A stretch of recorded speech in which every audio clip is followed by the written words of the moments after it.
Minecraft, a game that you most likely have heard about or played it. It's a popular game. Well, I mean a very popular game. Now I recently acquired an old laptop that was released about a decade ago in 2011 during the same year that Minecraft released, and thought of an idea. Why don't I try to run Minecraft on this old machine and try to achieve high frames? I'm not talking about low frames either. 12 chunks, fancy graphics, and possibly some shaders. Now the laptop that's going to participate in this test is this. An HP Pavilion G6 1D45DX series laptop. It's got an AMD A6 3420M APU chip, an upgraded 8GB of DDR3 1600 MHz RAM, a 240GB SSD, and for the purpose of nostalgia, Windows 7 Home Premium 64-bit. Now, the original hard drive that was in here kept throwing me to Windows Startup Troubleshooter, even though I selected to start Windows normally, so just gonna go ahead and toss that aside and reinstall Windows on this ADATA 240GB SSD that I got about for $27. Taking out a Windows 7 ISO that I burned and installing it to the SSD. Didn't take too long. Now it's just finding drivers. And with all that out of the way, Windows Update. I sadly didn't record this part, so you just have to take my word that I got all the updates installed, considering it took 4 hours.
Oh geez, those sounds bring back some memories. Now the resolution will be like this for pretty much the rest of the video, mainly because I don't have a capture card and the laptop's AMD APU that's in here is too old to support the NDI plugin used for OBS Studio. It's just basically a way of recording the screen of a laptop and streaming it to a more powerful desktop, so the desktop can do all the work and the performance on the laptop isn't affected. So anyways, I'm just going to start off with some vanilla Minecraft using the third-party Minecraft launcher called T-Launcher. It just has a more simplified interface that already has Optifine available. You just gotta download it once you select it. So go ahead and create a new world. Call it, what do we call it? Let's call it the name of the laptop. There we go. And start the creation process. Now, obviously, I'll go ahead and speed it up so you don't have to wait.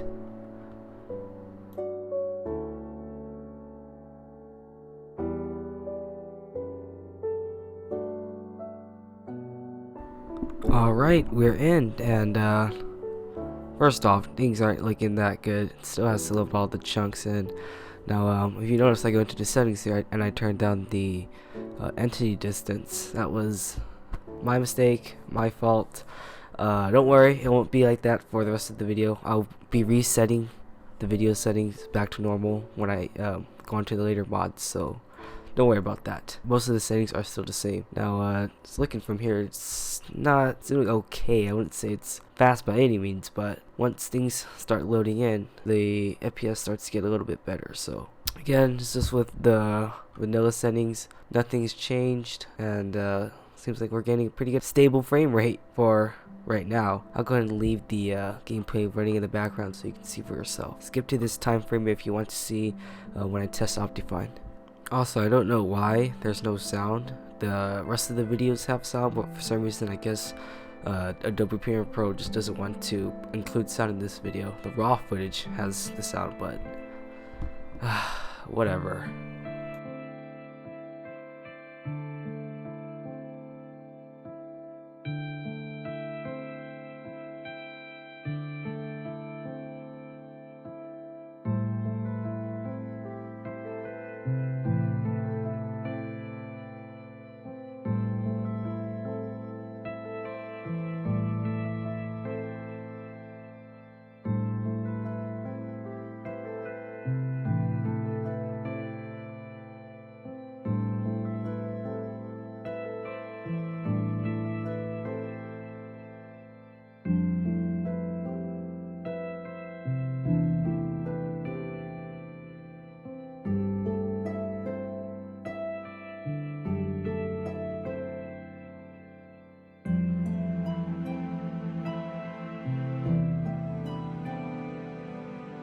Alright, next up is Optifine. Now, loading into the world, it was again a very choppy experience, probably due to the processor's base clock of 1.5 gigahertz.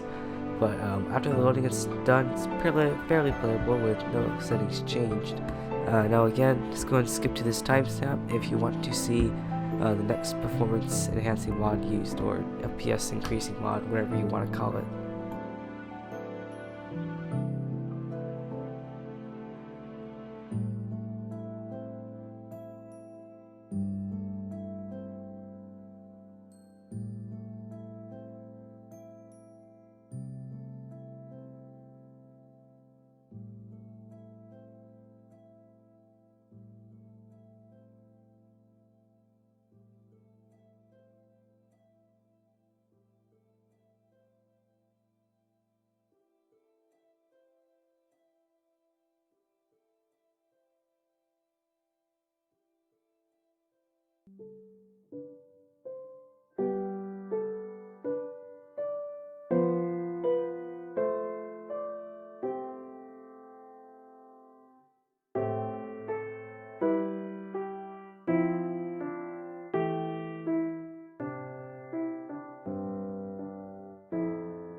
Alright, on to the next mod, which might not surprise you if you've been keeping up with Minecraft performance increasing mods. They're called Sodium, Lithium, and Phosphorus, or SLP for short. They run on the Fabric Loader, not Forge, so pretty much going to be incompatible. And yes, there is finally sound, because Adobe Premiere, I guess, didn't mess up on this clip like it did with the last one, so yay for that. The main mod here, which would be Sodium, focuses solely on increasing FPS. Lithium and Phosphorus are there to help with loading chunks. Once loaded, I noticed a pretty significant increase in FPS, probably about 30 to 40 extra, so seems like this would be the way to go if you want high FPS on an almost decade-old computer, given the fact that it's got every updated driver to the latest extent. Updated AMD drivers, and all the drivers updated from Windows Update, so anyways, also keep in mind that the settings haven't changed, so I'm still on Minecraft's default settings, including the view distance, and the rest of the gameplay footage here will be using the SLP mods. But if you want to skip ahead to where I test out shaders, interesting one. It'll be a pretty interesting one. Head to this timestamp. Of course it wouldn't be this easy. If you already didn't notice, the audio's out of sync. I apologize for that. I guess Adobe Premiere just hates me and doesn't like me, so what can I do about it? It also just likes to tax my CPU at 100% when I was doing those earlier clips of fixing up the laptop. Yay on that. I don't know why it's doing that. Adobe Premiere, I don't know what's up with you. Just fix yourself.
Alright, just for funsies, I went in and tested Hypixel Skyblocks.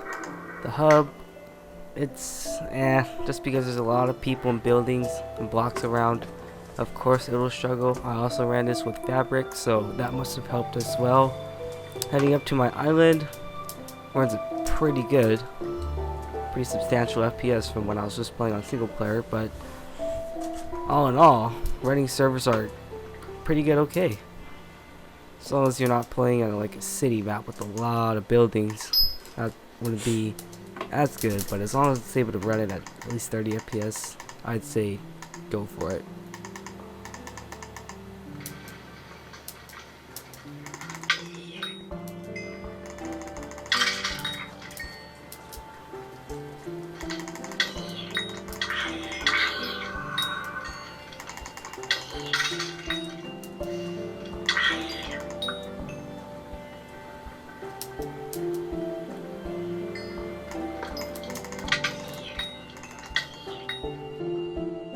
Alright, the moment you've all been waiting for. Can it run well with shaders? Now I went ahead and searched up Minecraft shaders for low-end PC 1.16 or something along the lines of that, and we're able to find these 4 shader packs. Let's exclude the high motion blur one. I'll do that one for fun because hey, why not? We'll see what the laptop can do with it. Now, first shader pack here, which is called Light Optimized Low Shaders Pack.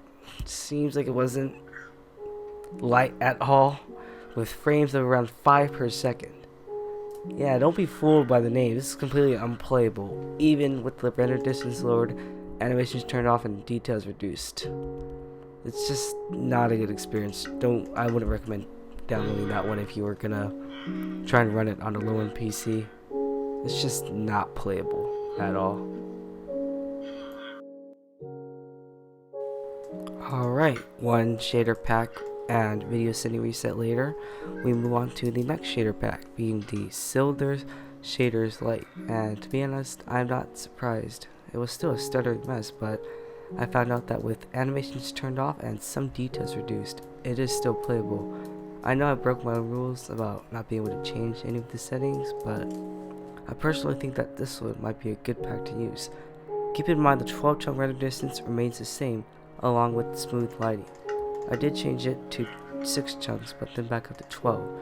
Seems like the AMD Radeon HD 6520G GPU might be at its limit, but I gotta say it's not too bad.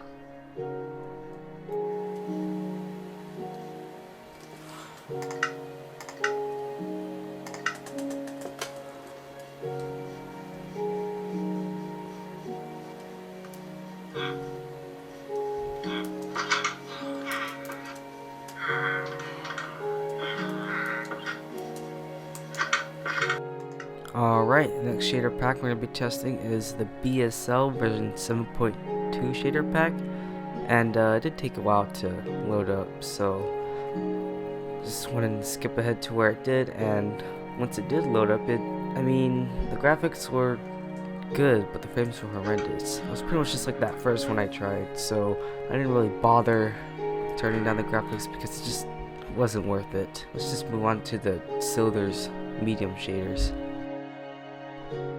Alright, on to the Silder's Vibrant Medium shaders. It was pretty much the same thing as the light one, except with a lot more detail. Now I did break my own rules again.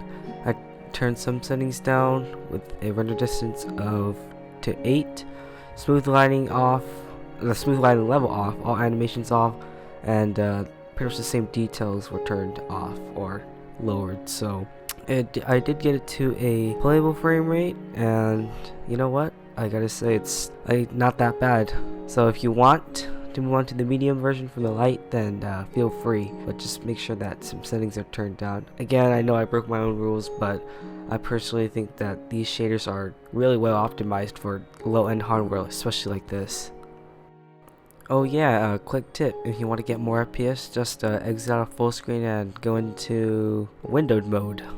They get I'd say around 7 to 8 FPS increase, not too much, but definitely helped to get up to 20 FPS. I mean, shoot, it's pretty playable now. Not 30 or 40, but it doesn't look too choppy. If I was to choose between bad, okay, and good, I'd say it's in the okay range. And for funsies, let's go ahead and test out the high motion blur one.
go ahead and conclude this video.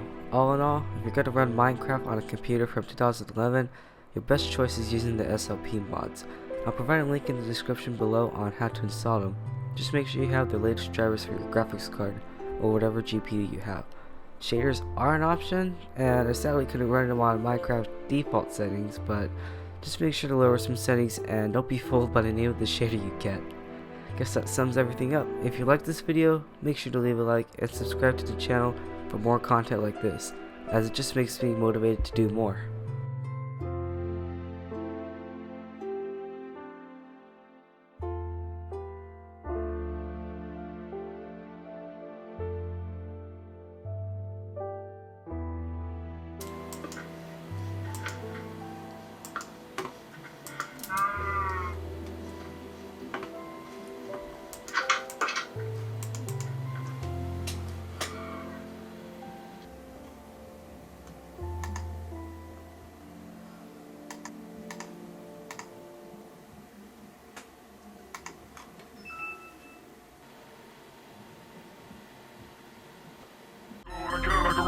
It's a grind, but I do it for the fans, ho. Got a fan, I love him for the man, though. Shout out, Magnetic, yeah, the most, though. And my boys, yeah, we whipping in the foreign. Only time we in the buses when we touring.